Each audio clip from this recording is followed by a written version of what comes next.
So you can probably see the stuff. This is the screen, okay?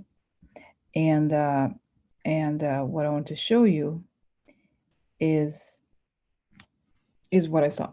So this was weird today. I'm just going to read it here.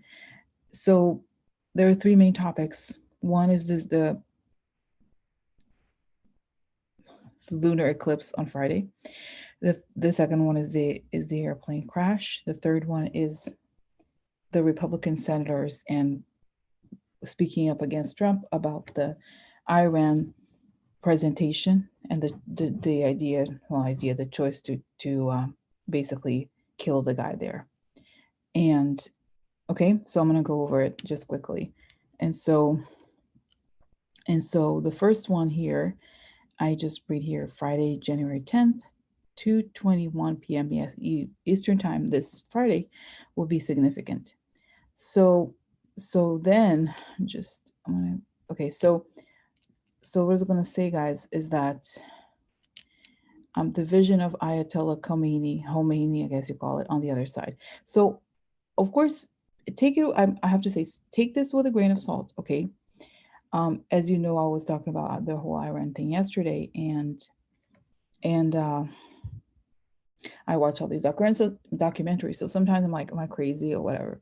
But I have to tell you. So I kept seeing this Ayatollah Khomeini, who's like this deceased leader of Iran. Okay, he is the guy who led the quote unquote Iranian Revolution. So basically, it was like it still is so strange to me. So anyway, so I kept seeing him, and throughout the day, as I described in the reading, he was pointing to the moon constantly. And I had the readings I had done. I don't know if even the ones I have not made public, even the moon card kept coming up. And then I understood that he was talking about the eclipse, and he said 10:21. He kept saying 10:21 p.m.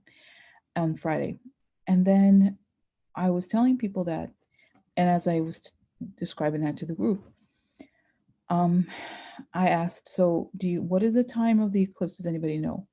So then as I was on, somebody, a couple of people told me the time, and it was 2:21 p.m. Eastern time.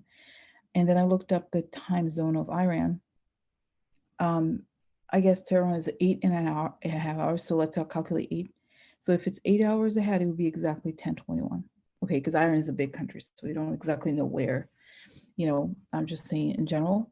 So it was like really freaky, and so there was a kind of long message about it, but basically, what I saw was two things from him. Okay, that this is a time that, from his perspective, signifies the big change. And the big change is about a form of revelation. Okay, sort of like something like the era of the lies are going to fall apart and the truth is going to come out going forward. And it showed, and this is, guys, I don't know if this is symbolic or, if it's my wishful thinking, but I saw that, he said there was this image of like lights turning off and then turning back on again. And then once they're back on, the truth about President is revealed. It's I saw, guys, and could be, like I said, don't take it with a grain of salt, but I feel like I should share. Images of Trump, like the secrets about Trump revealed after or during the eclipse. It's going to be posted, almost as if they hijack newspaper sites or whatever, and then post truth about President, something like documents, images of Khayal. Oh, interesting. I find it very interesting.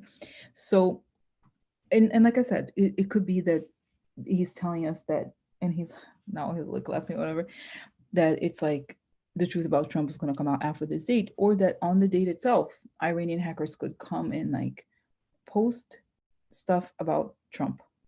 And what I understood very clearly is that they will not attack the country or do something like that, or if they did, it was like some sort of like a blackout, very quick, just to show that they could do it.